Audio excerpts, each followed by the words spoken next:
tá metendo a mão lá no teu carro. Lá. Tá querendo levar o rádio.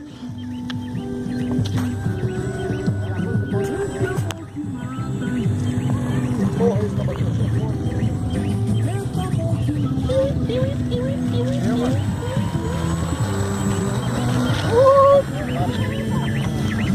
Olha aí, é um foguete, cara.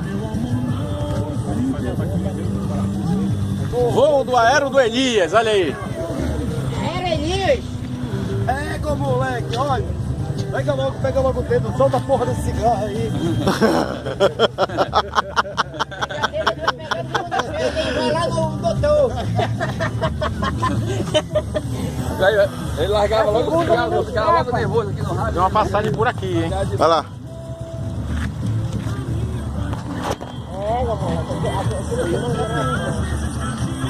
Entra na pista aí. Mais uma. Ao contrário agora.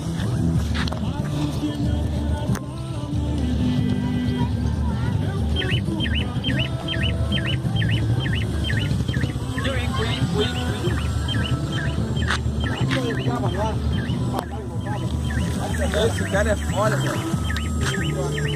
Dá pra ele voar em galpão aí, né? Dá pra vai em galpão, pô.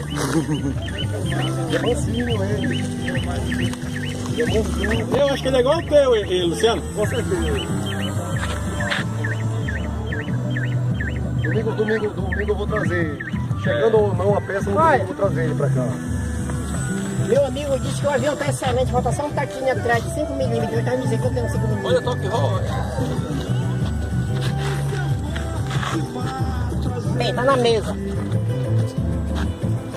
Tá bem aqui na mesa. Esse aqui Tá aprovado.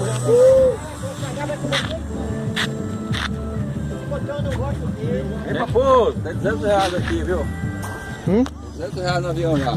Paposo. Tá valendo já. Ei, bicho, olha o pó. Acho que tu tem que deixar essa outra mulher também, porque tem que deixar uma porque ficava com tanto dinheiro dele, a outra só deixa 200 contos no bolso dele, desde a semana passada. Só tem 200, olha esse bolso.